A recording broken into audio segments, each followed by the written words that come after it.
Good morning, good afternoon, good evening, everyone. My name is Peter Armaly. I'm the Senior Director of Oracle Customer Success, and I'm with Rick Adams, who is the CEO and founder of PracticalCSM.com. And thanks for joining us today. We are going to talk to you, with you, I guess, eventually, about measuring customer success ROI. Really hot topic in the industry, really challenging topic in the industry. After all, customers buy software for a reason, and ultimately they would like to see a return on that investment. And so would the vendor, so would the provider, right? So before we get into that topic, just some logistics here. So this event facility, this platform, allows us to do some polls, and we have a poll open right now. Some of you I see are already engaged in it and telling us where you are in the world. Appreciate that engagement. Also, we ask that if you have questions, put them into the chat. And after Rick and I have our conversation, we will address your questions. And I guess, Rick, have I forgotten anything about this around the logistics? No, not really. It really is as simple as that. 45 minutes, roughly 30 minutes of us sort of in conversation, first of all, followed by roughly 15 minutes of Q&A. If you have any questions to ask us, then that's when we'll get to them. As Peter says, do feel free to just type them in as you think of them anyway, and we'll pick them up at the end after we finish the sort of conversation. Is kind of the format. So 30 minutes of us talking, 15 minutes of discussion with yourselves, and that's really it. 45 minutes in total. We are recording it, just so you know, so it will be available afterwards as well. Yeah, and we'll provide the link too at the end, right? So why don't we just jump into the topic? As the abstract, I'm looking at the abstract that Rick, you posted on your corporate site, and that everyone's sort of seen in the announcements. Mm-hmm. So as I kind of hinted at or alluded to, customers do buy solutions to have an expectation of solving something. And part of that solving is making sure that they're not losing money in the process, that they actually want to realize value. So, Rick, how do you think of it, when you think about ROI in this kind of construct? Yeah, it's so critical. In a sense, ROI is everything. There is nothing else. From a business decision maker's perspective, the decision to invest in the first place will not be made until the answer to the question, well, what's the return, has been sufficiently answered. Mm-hmm. And that's got to be compared also against other things. And that is whether it's the customer thinking about sort of what they're going to buy from us and whether they're going to do it or not, or whether it's ourselves as an organization deciding whether we want customer success in the organization, or actually would we be better off employing more salespeople or spending more money on marketing or improving the product in some way. Yeah, that's a really good point. Yeah. And I think what you're hitting at is what I would consider kind of internal dimension, external dimensions. And so, I think historically in technology, and I've been going back many years in this kind of subject around ROI, we used to always think about, talking to customers about the ROI, and it's always from the sales conversation, right? So you buy the software, this is the kind of ROI you should expect to see because we can do all these things. And, you've given us some numbers about, of your team and kind of your goals and all that kind of stuff. And so at the end of the day, here's our calculation of expected ROI. But, historically, again, it's always been from the sales approach. And so there's always that kind of, attached baggage, I would say, where the customer is a little bit skeptical about the ROI. But I think with the onset of a bigger play for customer success in our industry, I think the opportunity exists actually for ROI to have more believability, I think. Does that make sense? I think you're right. Yes, I do.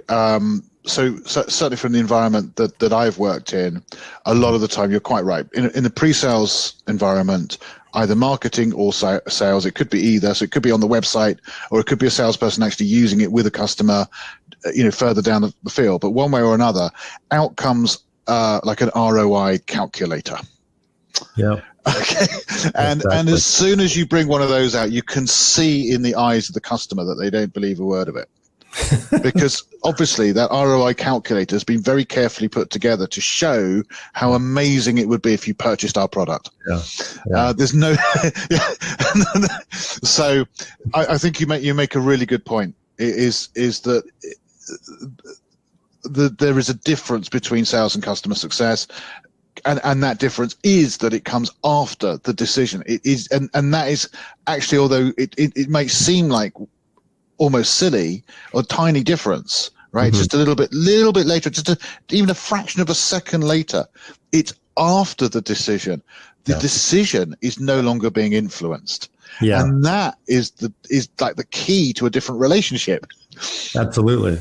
Yeah. And I think you've hit it right on the head, is that as soon as the sales switch flips, all of a sudden, from a customer's point of view, I think there's everything you're going to be doing with them as a different motivation. Could be a bit of almost like relief, right? Now thank goodness that's over. Now let's talk properly now. Yeah, exactly. And all of a sudden, not all of a sudden, I would say for customer success, knowing that's true, that all of a sudden the customer has an expectation that now you're in it for real, authentic reasons, that you really want to help me achieve this ROI. It becomes imperative that you have to have this ability to calculate that, actually, I think, for customer success, because if you don't have that, I think ultimately you're never going to be able to answer that question that customers have is am I going to get value from this, and how do I measure it? And how do I make sure at the end of the day I didn't lose money on this whole thing? That I'm actually going to be able to kind of realize growth, So there's just so many aspects to this, because I think there's the internal ROI that we sort of mentioned earlier, which I think actually, in a sense, a lot of customer success teams, it seems to me from the noise, that I don't mean noise in a bad way, by the way. I just mean, from the discussions that I see happening, that measuring ROI in terms of how much value does the customer success organization itself generate for the company who funds that organization, our own company, that I think seems to be fairly well tied into the customer success software that is offered out there, the CRM tools that are offered out there, and the specific ones, the Gain sites and all the rest of it, and Tatangos and Insider.com and all the rest of it. I think that what I really don't see is a lot of evidence of customer success managers really understanding how to go about helping the customer to calculate ROI in terms that make sense, not to us, but to them, to the customer, in their own language, using their own criteria for what value and what success actually means. Would you agree with that? I totally agree. I think the easier exercise is always the internal one, because you have all the information you need. You know how much your service is costing. You know how much the company's investing in customer success. You know how much the tools cost. You know the salaries. You know everything you need to know to calculate for your executives. Here's the ROI for establishing customer success. Let's go. But the bigger exercise and the more difficult and challenging exercise is actually to prove it, work with customers to prove it for them using their information. And it plays into the whole customer success story. It's always about working with them to pursue their business goals. You can't escape the fact that you have to understand them and get information about them, deeper information that's than just on the surface. So it's all about the consultative kind of approach. Right. I think so too. I think this is what we're talking about here, is the CSM as a business consultant. Right. So when we're going and talking about ROI, we are consulting with them. Okay. Yep. We're not talking about our ROI, hence we're consulting with them. A consultant is not a decision maker by their nature, right? A consultant provides advice. They're an advisor. And that is what we're doing as a CSM here. We're coming in with our knowledge and expertise, which is around our product and our service, but also, we should have knowledge and expertise about their industry or profession, because that is the context in which we are discussing what we are experts in, our product and our service. So our expertise is, how does our product or service fit into your environment, given that you are one of those, whatever it may be, a manufacturer or an accountant, or whatever it is that our software or whatever other service we have is meant to be doing. So we've got to understand both of those. So the context is key, is critical, because if we don't know the context, how can we ask the right questions in the right language? And if we even can ask the right questions, how can we understand the answers? Yep. Right. So that's the step. Sorry, go ahead. No, I was just going to say, and so why do you feel? I think you probably would agree with me that it's a bigger subject now for customer success is ROI, and so why do you think it is? So why is it becoming more of a prominent kind of? Great question. Look, here's how I've kind of always sort of seen it. Is in the last 10 years. Okay, there's been a transition in the world of technology, and I don't just mean software as a service, but software as a service kind of is the spearhead or the obvious example of this, right? And the transition has been from product led to outcome led, right? Yeah. Okay, so and that's a lot to do with what the customer wants and desires and requires from us, and we've been led by the customer to that.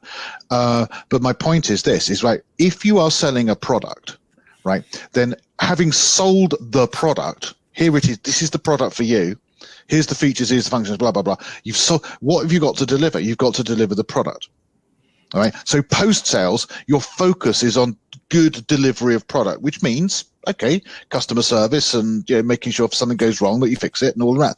Now, if you sold an outcome, the delivery of the product is not the end result. It's the start point. It's the start. Okay, because you didn't sell them the product, you sold them the outcome. Now you've got to help them deliver, because you haven't done your job until so that, I think, is why it's been such a big problem. In general, that is why. Yeah. And I think then more specifically then, because you could argue, well, customer success management has only been around kind of since this rise in outcome selling anyway. So what you're talking about, well, I would say that this is a maturity of customer success management where we've done the navel gazing around churn and renewals and NPS, and bless NPS, but if I never see another one again, I'd be quite happy. But I'm not saying it's not useful, but it ain't helping the customer. Customers don't care about net promoter score. Customers don't care about how many logins. Customers don't care about resolution times and things like that. They kind of do, some of it a bit, but what they passionately care about is but did we get the energy saving, or did we get the increase in customer satisfaction, or did we improve our quality of a manufacturing, or did we meet the law, or the new legal requirement that's come in, or whatever it is that they bought your product for. That's what they care about, and that's why ROI is difficult, because in many circumstances it's going to be a little bit different. In fact, most circumstances it's going to be a little bit different every time. Not necessarily crazy different, because you have a product and you sell that product, and you tend to sell it to similar customers with similar requirements, but nevertheless it's different every time. It's different every time. And I think, customer success as an industry is the victim of its own success. I mean, for many, many years, we've been clamoring for more of a voice at the victim of my own success. We feel kind of like we're not taken seriously. People understand how valuable we are. Customers love us, and it's vital that we're here. And so finally, I think it is the consensus in industry that, customer success is really important. So companies have established or are still establishing professional kind of practices for customer success. But what comes with that is the glare of a spotlight from a CFO, because now they're investing in a practice with an expectation that it's going to pay for itself. They're not going to endlessly fund you. It's not a lab experiment. It's got to be professional. It's got to be considered a permanent kind of practice, like sales.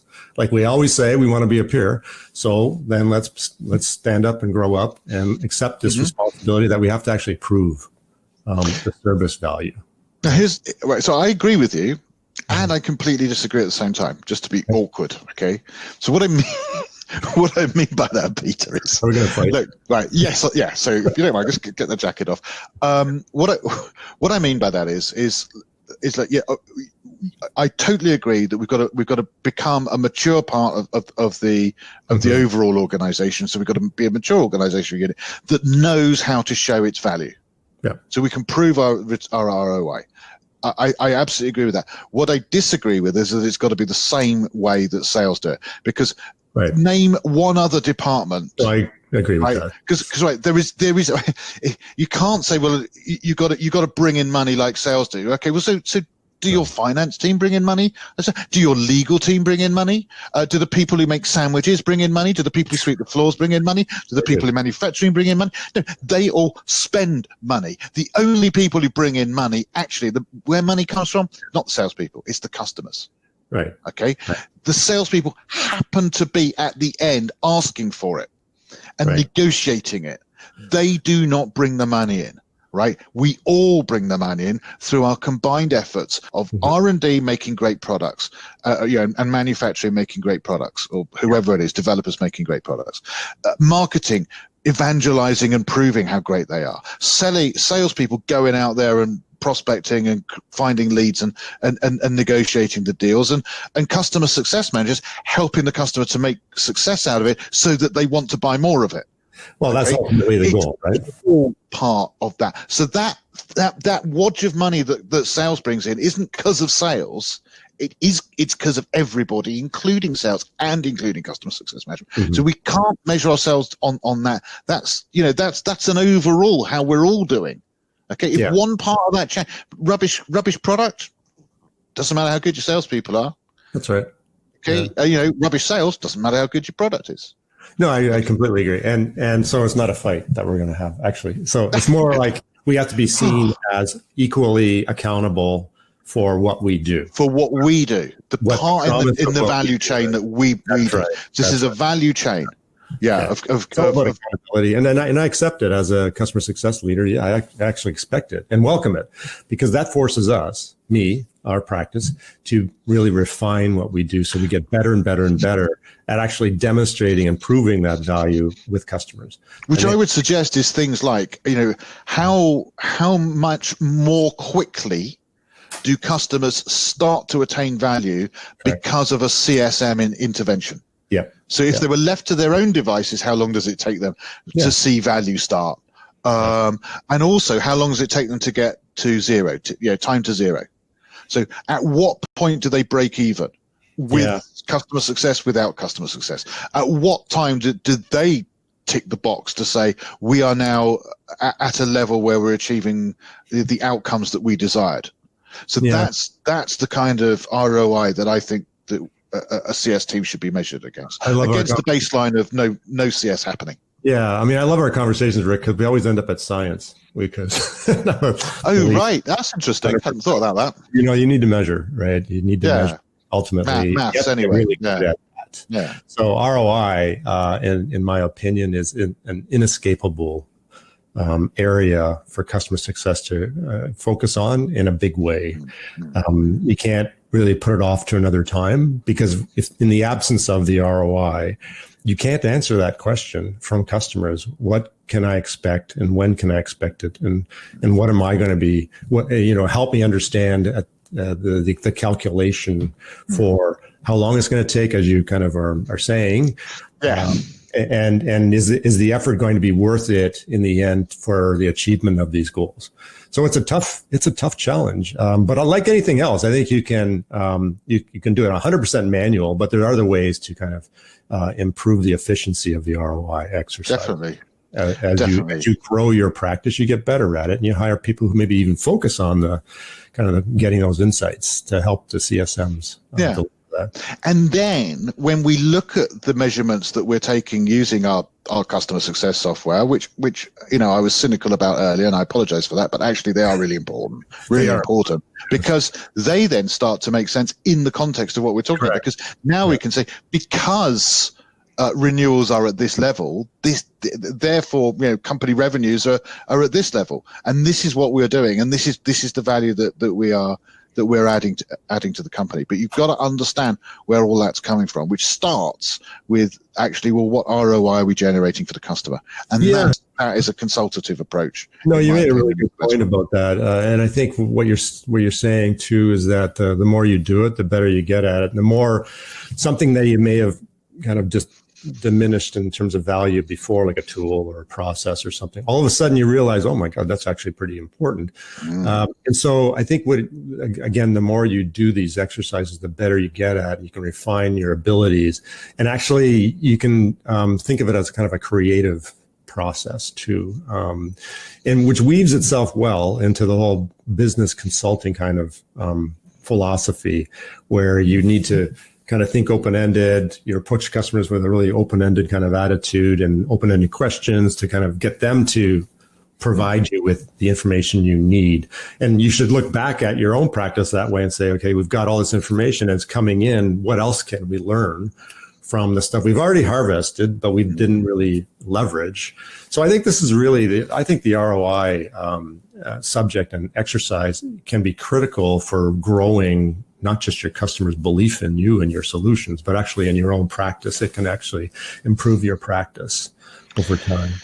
That's a really good point. And of course, also so powerful for sales and marketing purposes. Yeah. So, imagine having that statistic, right, that says that we increase our customers' ROI in the same challenge that you've got.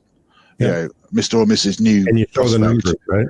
By this, this average percent increase per annum or whatever it is, and we know that because that is what we do. We consult in our customers' organizations to understand that, and we help them to work out, well, what are the KPIs to measure? Then we help them take the measurements. Some of them we take, some of them they take, and then we work together to analyze the meaning of those measurements and put it into a report that shows, here's where you started, here's where you're going, where you want to end up, and here's where you are now, and here's the journey you've been on so far, and this is the result so far. And that is so powerful. And of course, that is exactly what we need to be doing in our, I'm going to call it for a second, to be simple, a QBR, or quarterly business review. I'm not going to go into if that's the right name for it or not, but anyway, one of them. That's what the customer wants when they want an update on value, right? So they want, right, we're realizing value, but how much? Is it enough? Is it enough to cover the costs? As you were saying, Peter, are we winning or are we losing here? Is it what we said? Is it what your calculator told us? Your salespeople, they came out with this tool and they said it was definitely achievable. Yeah. And do you think, Rick, that, and I was just thinking as you're talking, that the ROI can be used to improve the product? And what I mean by that is, we often talk about customer success, closing the gap or closing the loop with product management to improve the product. And most of the time we're thinking about customer feedback or customer SAT scores or NPS. And so it helps, strengthen the case to product management that, the customers aren't happy, but we can't really go any deeper than saying they don't like these certain features or any of that kind of stuff. But I think the ROI exercise actually delivers the business kind of argument for product management, or at least one dimension of it, to say to convince product management, you need to kind of focus to make this product and to have built in a lot more valuable capabilities out of the box or something. I think one of the things about ROI is that ROI always wins. Yeah. Okay. So it doesn't matter what other argument you put up. Like, yes, but yes, but the ROI is this. Yeah. Okay. So if we're not going to do it unless the ROI is enough, and if it is enough, we are going to do it. Looking at it from a CFO's perspective, or let's say not from a CFO, but let's be more realistic, actually, right? So you look at a typical larger organization these days, making a financial decision, they will consider any financial decision over a fairly small amount compared to perhaps years ago, right? Anything over 15K, right? It's got to go to the investment board. The investment board make the decision. They make the decision on pre-selected criteria that don't change each time. They're the same criteria. Okay. So what they want to know is what's it going to cost us? How long will it take us to get that back? Yeah. How much will we make in total? Over how long? And what's the risk? Oh, and by the way, and how does it help us strategically? Yeah. So out of all of that, there was one question that was not to do with money, and the rest were to do with money. But that last question, how does it help us strategically, is still critically important, because it's not all about money back quickly it's also all about, but where do we want to go? So that is so important. Is understanding that about our customer then helps us to position the types of returns as being more or less important to them based upon the journey that they're undergoing, in terms of their vision, their mission, and their strategies and their initiatives. So I hope the audience is also finding this, but I'm finding this conversation really interesting, because I think of customer success as usually we keep finance, the topic, the subject, the people, at arm's length. We let our leadership, our executive customer success leadership, deal with them. But as practitioners, we try to remove ourselves from that complexity of conversation. And I think maybe that's not good. I think, Rick, you run an education practice. I'm in charge of enablement for Oracle customer success. And I'm just thinking as we're talking, this is probably a good subject to include, at least kind of finance, business finance, and maybe some of the kind of foundational kind of principles and stuff, because ultimately companies are beholden, publicly traded ones are beholden to shareholders through the board decisions and the senior leadership team.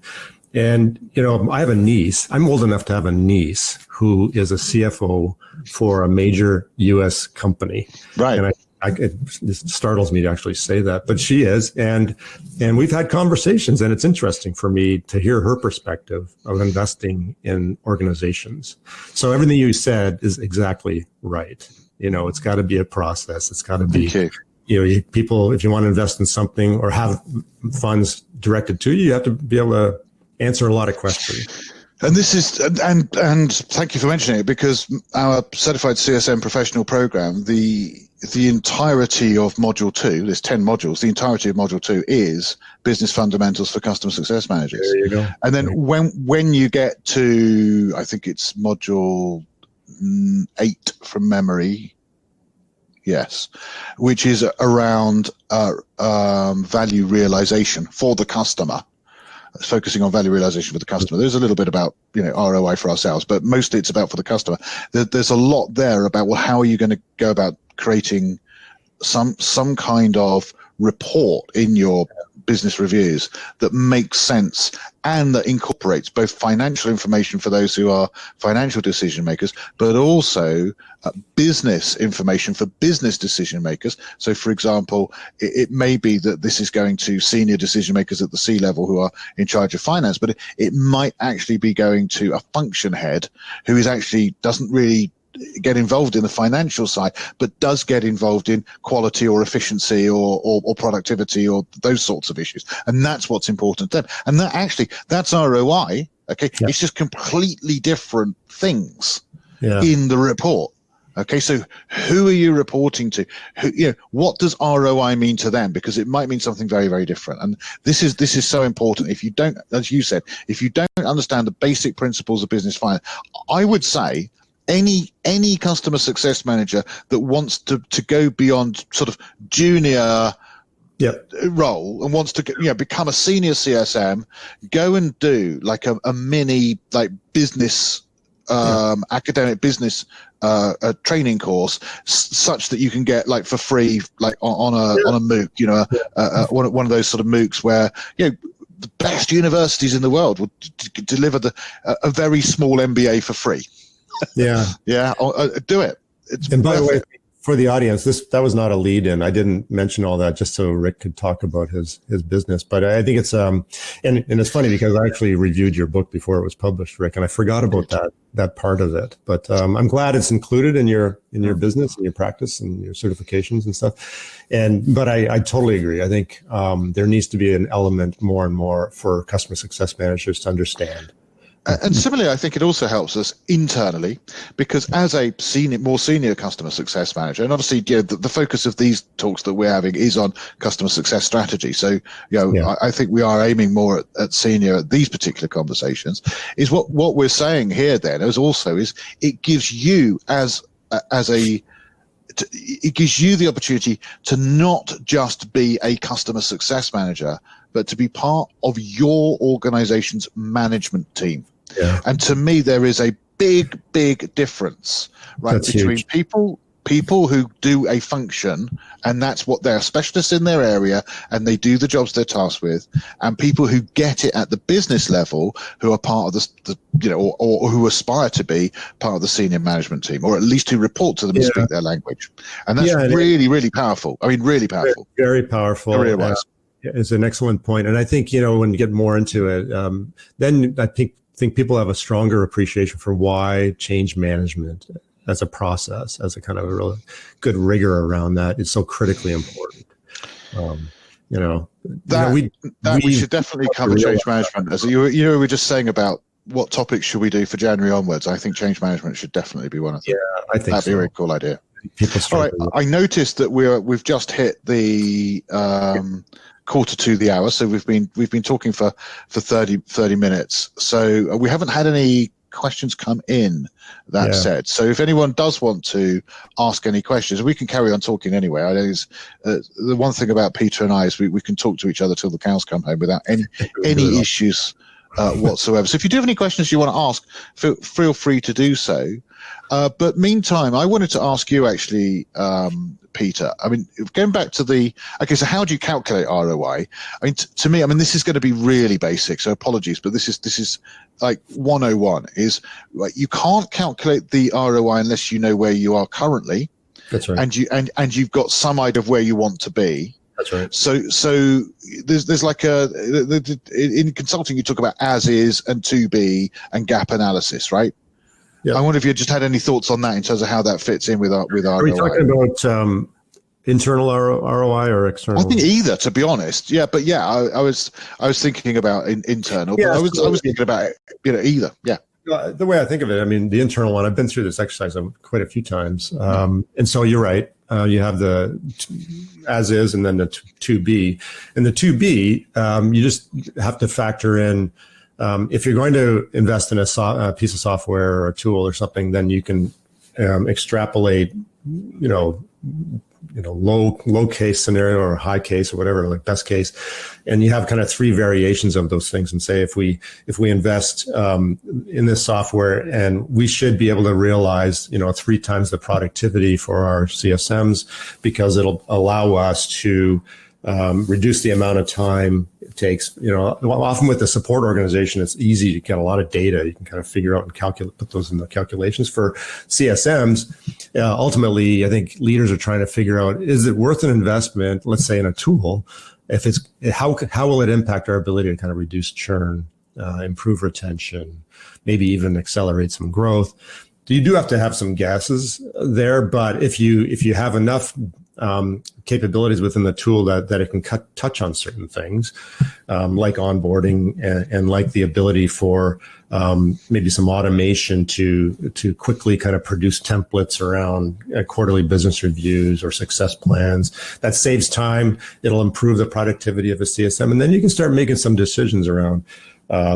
Okay, we have a lot of confidence to say if we invest $100,000 in this software, we'll be able to kind of realize productivity improvements that will allow us to touch more accounts, and maybe even drive our retention rate up because of our stronger kind of practice from 75% to 85%. And so you can then actually pin revenue numbers to that kind of jump in a metric.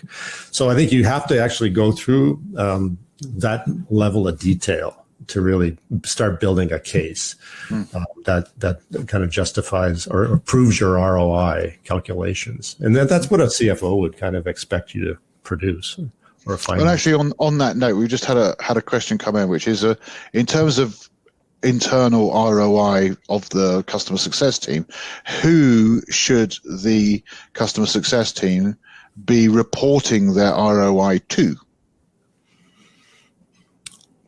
Well, ultimately, whoever holds the purse strings for the company will want, it has to go up through leadership chain, but even the head of customer success, even if they report into the sales leader or the support leader or whoever the leader is, that leader's got to, at some point, have a conversation with the finance person, whoever holds that. Yeah, that's true. I think internally, actually, it's really, really powerful to know, what types of our efforts are generating the maximum value?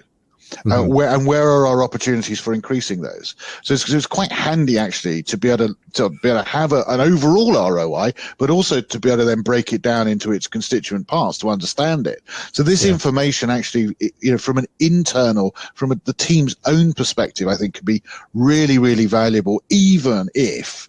Yes. I'm not suggesting this is the case, but even if you don't report it anywhere, it's actually really useful for us ourselves. It's an amazing exercise, even if it never sees the light of day on the desk of the finance person. I think it's really good it's an examination, and I think everyone should. So then, I think you mentioned there that the CFO, and I think that then.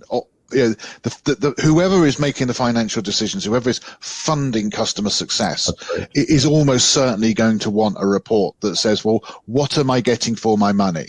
Yeah. So whoever that person or committee or team or group or whatever it is, then that is probably going to be who we're going to be focusing the financial data on.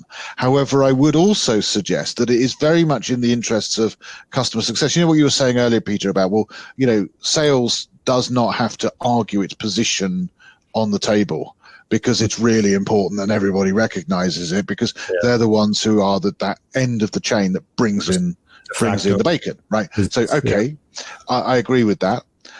So similarly then, customer success, it has to fight a bit harder to say, no, we're really important as well, because although they're bringing it in, they're only bringing it in if we then help the customer to achieve that, because otherwise they stop. Yeah.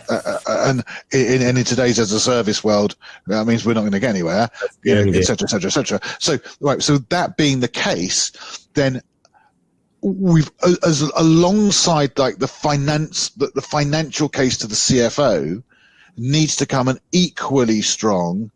This is how we support the growth of the business and our strategy for not just attaining but maintaining relationships with and increasing the overall lifetime value of our customers. There you go. That is to the CEO or possibly COO. But that's a different side, but it's an equally important one. Yeah, I love it because the cloud's changed so much, and it's also changed this conversation. Not you and I, but the conversation about ROI. All of a sudden, it's become so even more important for customer success to be part of this big conversation, because customers, as you just said, they can choose to leave. The value emerges after they sign the signature. It can for everyone for the value of surface. Before that, of course not. And that's that and you absolutely put your finger on it. That is the whole difference in the world now, is that before the new world, right, we, the seller, got all our value on the sale. Okay, now we don't. Now it's not, the salesperson sold it, therefore we've got the value. It's not true. It's not true. The salesperson has sold it. We've got some, but actually we're all down. We're all still at minus something until maybe 3 or 4 years later, when they've renewed it enough for us to be in ourselves in the black, and ultimately 5 years later when they're in the black from all that investment themselves, and they're doing okay. So. This ROI has shifted. Yeah, exactly. And I don't know if companies are doing this. Some have talked about it, but with their sales organizations to actually, pay them some commission when they actually sell the initial product to the customer, but hold off the lion's share of it for 2 years later when they renew. So they have a stake in ensuring. It's hard because then customer success enters the equation, and do you penalize a salesperson for a crappy customer success practice? And there's all that kind of stuff. But ultimately, I think that it's a really interesting kind of challenge for companies. How do you incent behavior along the way, right? Well, let's look at Adobe for a second. It's just because in the last sort of few moments, right? Is Adobe, and I think this is identical for, say, Microsoft's Office 365 as it is for the Adobe sort of Creative Suite CS. Sure. So obviously, prior to whenever it was that they did it, 2015, 2016, I can't remember, but prior to that, you purchased it. It was an outright purchase. You bought the Adobe Suite for however many hundreds of dollars or thousands of dollars it was, and therefore, because you paid for it at purchase, the value was totally in the sale. The salesperson actually earned all of that, and it was put down. Sales have brought in this amount of revenue. Yes. Okay. Nice and simple, easy to calculate. See the ROI from having salesperson in there, right? They brought that in. Brilliant. Now, in the new world, they instead of that, it's an annual consumption model. So you purchase per annum, and it's instead of being $1,000, it's a couple $100, or instead of being $700, it's $150 or whatever it is per annum. So you've actually got to run for 3-4 years before you get the value back. And in the meantime, the cost of software, the cost of developing that software, maintaining it, keeping it up to date, has gone up because you've promised them the latest all the time. They get the latest all the time now. Yeah. So it's worth more, but you've sold it for less. So you've sold a better product for less money. Okay. Yes.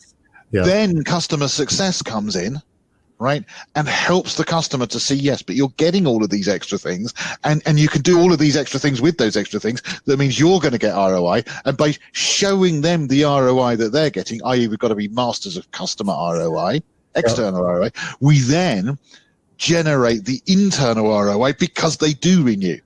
Yeah. But they only renew because they get an ROI. So our ROI is completely dependent on their ROI. But and then here's why I brought Adobe up, right? Is what's the ultimate proof of all of this? What's the ultimate proof of any company in terms of value? Share price, right? Sure. Share price.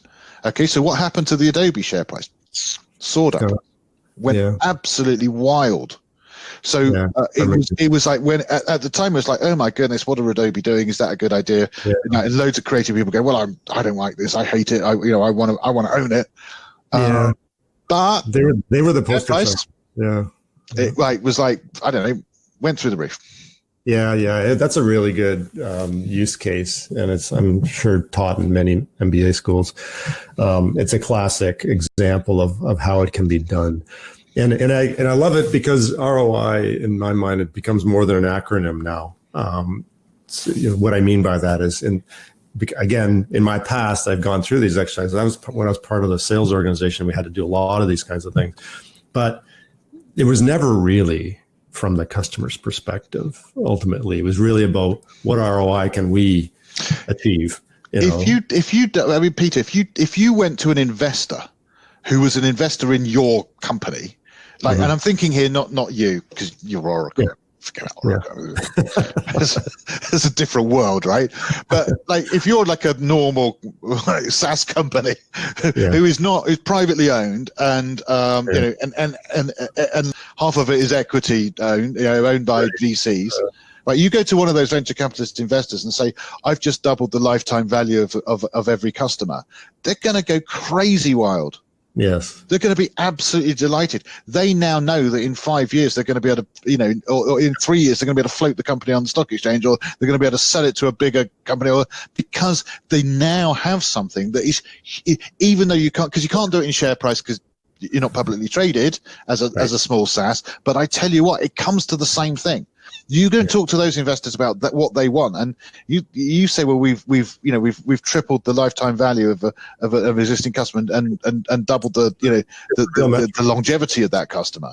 They're going to be massively pleased. It's not simple, but it's a real metric, and people argue about how to calculate it all the time. But I think who's responsible for that change? Because again, we're part of a value chain. It's not anyone who says, oh, you've got to be the same as sales. Just sorry, sales does not bring the money in.